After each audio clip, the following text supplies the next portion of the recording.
सुदामा जी बोले भैया आप मुझे प्रणाम क्यों किया? वो दोनों बोले आपके कंधा में जने हुए हैं, यज्ञोपवीत है, ब्राह्मण लगते हैं, इसलिए प्रणाम किया। सुदामा जी बोले आपका अनुमान ठीक है, मैं एक ब्राह्मण हूं। आप दोनों कौन हैं? वो दोनों बोले हम भगवान का द्वारपाल है, ये महारानी रुक्मिणी का महल है। सुदामा जी बोले भैया इसी महल में मेरा मित्र रहता है। द्वारपाल ने सोचा ये गरीब ब्राह्मण है, इसका मित्र तो गरीब होगा, इसी महल में कैसे होगा? द्वारपाल ने कहा ब्राह्मण देव अपना मित्र का नाम बताओ। सुदामा जी बोले मेरे मित्र का नाम कृष्ण है। और द्वारपाल नाराज हो गया, भगवान द्वारिकाधीश आपका मित्र कैसे हो जाएंगे? द्वारपाल ने कहा चले जाओ, बात माना। सुदामा जी उदास हो गए, दरवाजा के किनारे में बैठ गए। क्वाहम दरिद्रः पापियान क्व कृष्ण श्रीनिकेतनः। सुदामा जी सोचे कहा मैं का दरिद्र पापी हूं, अपने पाप के कारण दरिद्रता में जिंदगी जी रहा हूं, और कहां कृष्ण सोने की द्वारिका मालिक है, या मुझे कौन मिलने देगा? भीतर भीतर में जाने का अनुमति नहीं है। तो सुदामा जी उदास हो गए, रोने लगे। द्वारपाल ने कहा ब्राह्मण रो रहा है। द्वारपाल ने कहा ब्राह्मण देव आप उदास हैं। सुदामा जी बोले भैया मैं द्वारिका का नहीं हूं, मैं वृंदापुर से कई दिन से चल करके आ रहा हूं, और तुम मिलने नहीं दे रहा। द्वारपाल ने सोचा ये कई दिन से चल करके आ रहा है नंगे पैर में, ये कोई विशेष प्रेमी होगा। द्वारपाल ने कहा ब्राह्मण देव रोइए मत, अपना परिचय बताइए। सुदामा जी बोले मेरा नाम सुदामा है, जाति में ब्राह्मण हूं, वृंदापुर का रहने वाला हूं। द्वारपाल भीतर में गया, भगवान कृष्ण बैठे, रुक्मिणी सत्यभामा मित्रा लक्ष्मणा भद्रा कालिंदी जम्बवती, कोई चरण दबा रहे हैं, कोई पंखा कर रहे हैं, कोई जल पिला रहे। द्वारपाल जाकर के प्रणाम किया। द्वारिकाधीश के चरण में द्वारपाल का प्रणाम स्वीकार हो। भगवान बोले बताओ क्या बताना चाहते हो?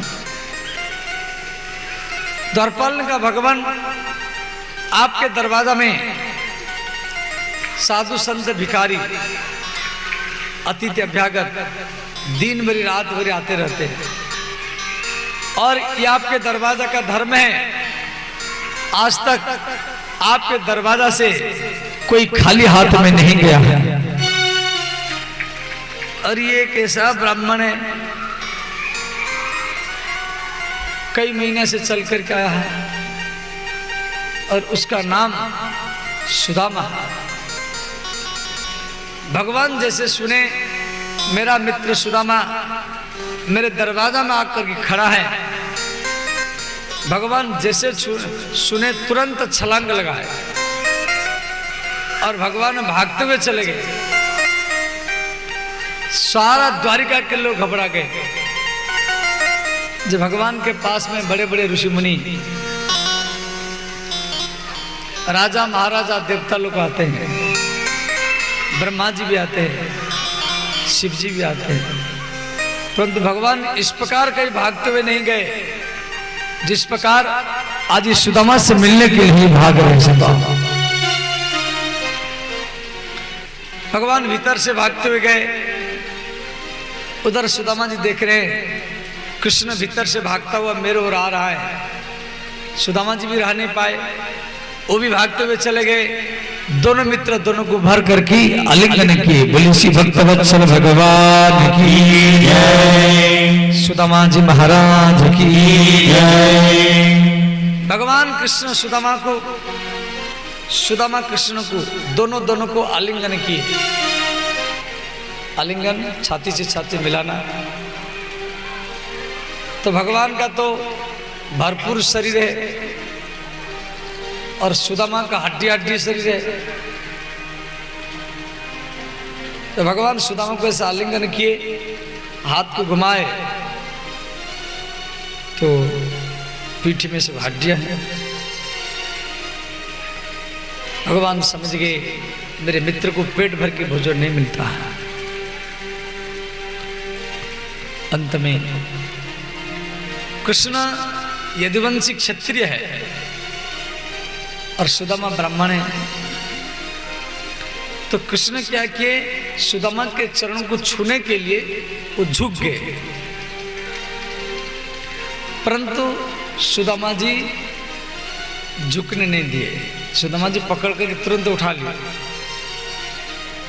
सुदामा जी कृष्ण के छाती को, भुजाओं को देखे, उसमें कछु घावों के चिन्ह था। सुदामा जी बोले, मित्र आपकी छाती में, भुजाओं में एक घाव का चिन्ह है। मालूम पड़ता है आप अभी अभी महाभारत युद्ध करके आए हैं। पितामह भीष्म का, गुरु द्रोणाचार्य का, कर्ण का जो तीक्ष्ण बाण आपकी छाती में लगा है, उसका घाव का चिन्ह अभी भी नहीं मिटा है। मित्र अपने शरीर का ख्याल रखो। उस समय श्री कृष्ण को अर्जुन का याद आया। देखो अर्जुन भी कृष्ण का मित्र है और सुदामा भी कृष्ण का मित्र है। अर्जुन कृष्ण को सारथी में बैठाया। रथ में दो होते हैं, रथी और सारथी। और रथी ऊपर होता है, सारथी नीचे होता है। रथी का पैर सारथी के कंधा के पास होता है। तो भगवान कृष्ण याद कर रहे हैं, एक मेरा मित्र अर्जुन है जो पैर के लात से मेरे पीठ में संकेत करता था, और एक मेरा मित्र सुदामा है जो मेरे घाव के चिन्हों को देख करके रो रहा है। भगवान कृष्ण के तीन मित्र हैं। उद्धव ज्ञानी है, माने ज्ञान योग। अर्जुन कर्मी है, माने कर्म योग। सुदामा भक्त है, भक्ति योग, अर्थात कर्मयोग, ज्ञान योग, भक्ति योग। इन तीनों के माध्यम में आप कृष्ण को प्राप्त कर सकते हैं। श्री कृष्ण सुदामा को रथ में बैठाए, ढोल नागाड़ा फूल से स्वागत करते हुए रुक्मिणी के महल में ले आए। सोने के पलंग में बैठाया। जिस पलंग में कभी अर्जुन को नहीं बैठाए, जिस पलंग में कभी बलराम जी को नहीं बैठाए, कभी उद्धव को नहीं बैठाए, और उसी पलंग में सुदामा को लेकर के ही बैठा दिया। और सुदामा जी संकोच कर रहे हैं। सुदामा जी बार बार कह रहे हैं, मित्र ये पलंग के लायक मैं नहीं हूं। सुदामा जी ऊपर और कृष्ण नीचे। भगवान कृष्ण रुक्मिणी को बोले, देवी थोड़ा सा जल लाओ और हम अपने मित्र के चरण को धोएंगे।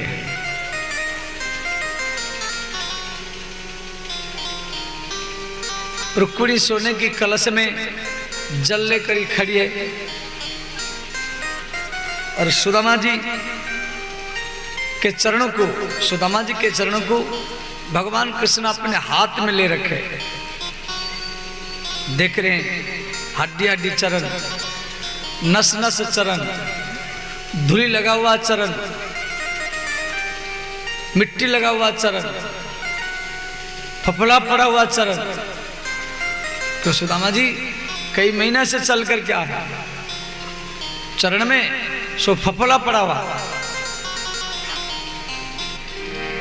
झलक झलकत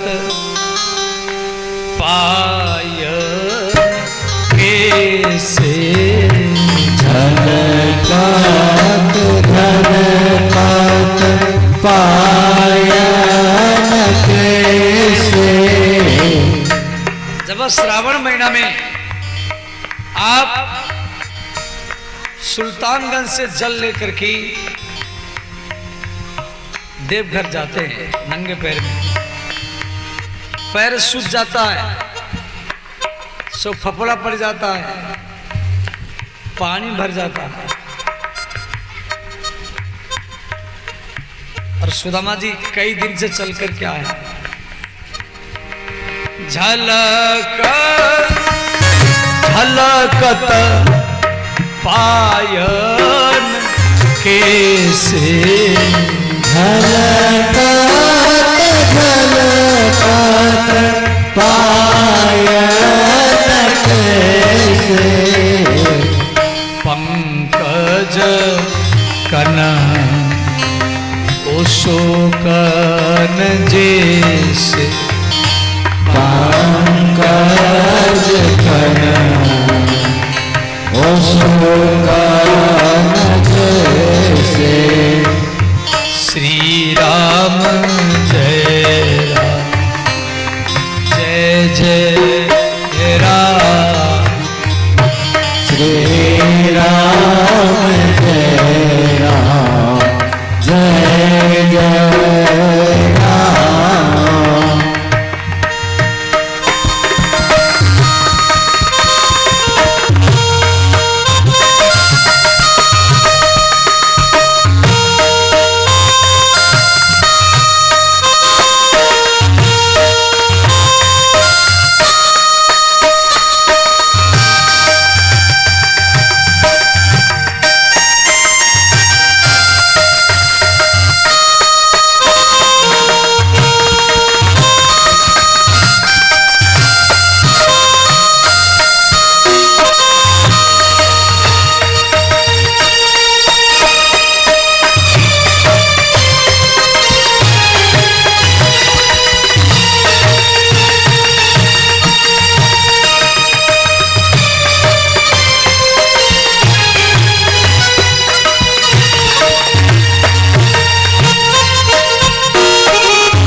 रुक्मिणी बार बार कह रही, जल लीजिए जल लीजिए, अपने मित्र के चरण को धोइए।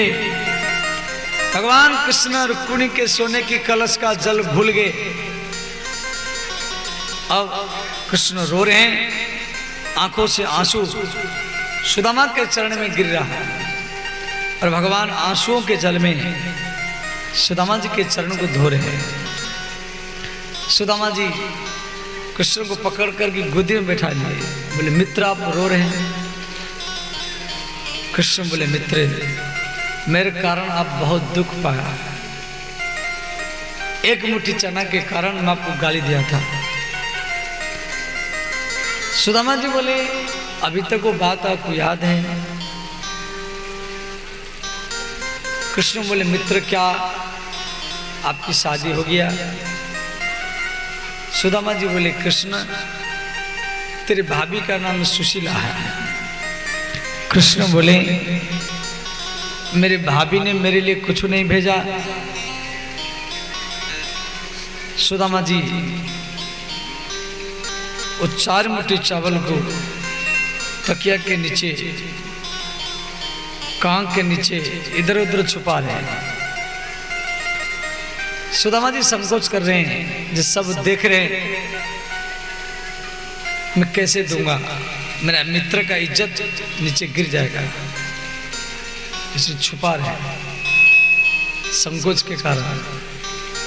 भगवान क्या कि सुदामा के कांख से वो चावल को खींच लिए, अपने मित्र के प्रतिष्ठा को बढ़ाने के लिए वो देखा देखा करके चावल को पाने लगे। एक मुट्ठी पाए, दूसरी मुट्ठी पाए। कृष्ण के हाथ में 3 मुट्ठी हुआ, परंतु वह तो हाथ से 4 मुट्ठी आया था। भगवान की भरपूर शरीर है, तो तीसरा मुट्ठी पाने के लिए जा रहे थे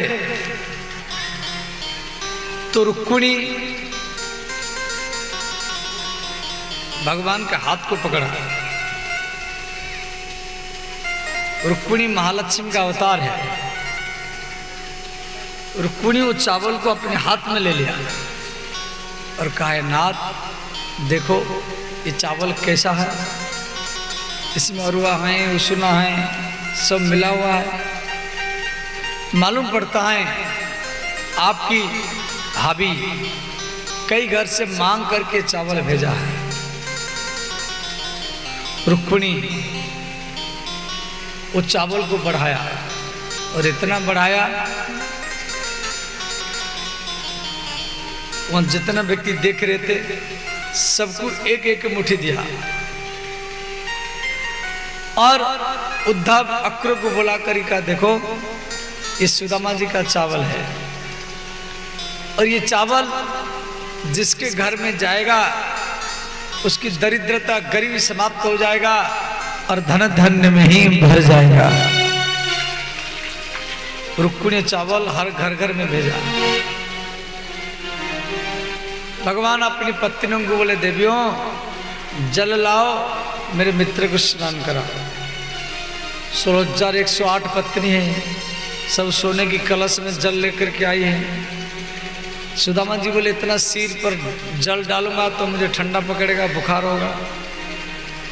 तो एक सरोवर में डाला गया, उस सरोवर का नाम रखा गया सुदामा सरोवर। कृष्ण सुदामा दोनों उसी सरोवर में स्नान किए। 56 प्रकार का भोग बना गया। कृष्ण सुदामा के बीच में भोजन रखा गया। कृष्ण सुदामा को, सुदामा कृष्ण को, दोनों को भोजन पवाए। उसके बाद में श्री कृष्ण सुदामा को बोले मित्र हम आपसे राम कथा सुनना चाहते हैं। भगवान कृष्ण सुदामा को रोकने के लिए वाल्मीकि रामायण की कथा द्वारिका में रखे कि सुदामा जी बहुत बड़े ज्ञानी हैं, सुदामा जी ऐसे नहीं रोकेंगे, कथा के वाहन में रुक सकते हैं। तो श्री सुदामा जी वाल्मीकि रामायण की कथा सुनाए और भगवान कृष्ण रामलीला नाटक भी खेले। सुदामा जी के नाम पर भंडारा किया गया, सब लोग प्रसाद पाए। उसके बाद में भगवान कृष्ण विश्वकर्मा को बोले जो आप मेरे मित्र के लिए एक सोने की महल बनाओ। विश्वकर्मा वृंदापुर में जाके प्रकट हुआ, जहां पर सुशीला सुदामा जी की घर। विश्वकर्मा सुशीला को कहा मुझे भगवान भेजे हैं, यहाँ पर एक सोने की महल बनाना है। सुशीला ने कहा जब मेरे पति एक गांव में भिक्षा करते थे, गांव वाले मेरे पति के झोली में कोई चावल, कोई आटा, कोई आलू, कोई रुपया डालते थे। ये गांव वालों के भिक्षा में टुकड़े में हम जीवित हैं। पहले गांव वालों का महल बना जाएगा और उसके बाद में ही हमारा बना जाएगा। विश्वकर्मा सुशीला के बात को सुनकर के साधुवाद किया। इधर भगवान कृष्ण सुदामा का विदाई कर रहे हैं। अपनी पत्नियों को बोले, देवियों मेरा मित्र जा रहा है, सब आशीर्वाद ले लो। और सुदामा जी आशीर्वाद देते देते हाथ में दर्द हुआ। पुत्रवती भव सौभाग्यवती भव, बोलते बोलते गला बट गया। सुदामा जी बोले, कृष्ण कहाँ तक है?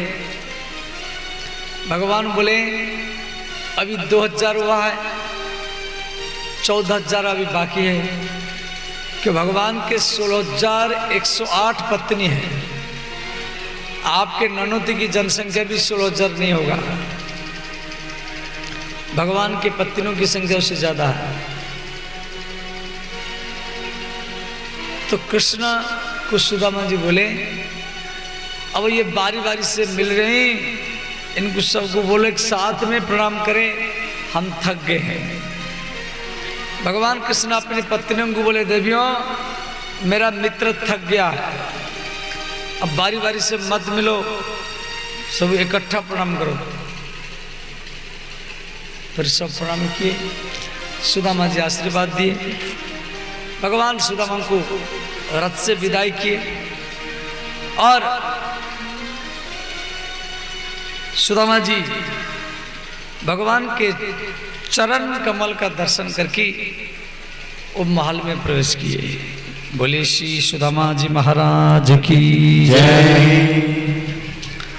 भागवत के एकादश स्कंद में जनक महाराज नव जोगेश्वर को प्रश्न किए हैं, संसार में दुर्लभ क्या है? दुर्लभं मानुषो देहो, दुर्लभं मानुषो देहो, देहिनां क्षणभंगुरः, तत्रापि दुर्लभं मन्ये वैकुंठम प्रिय दर्शनम।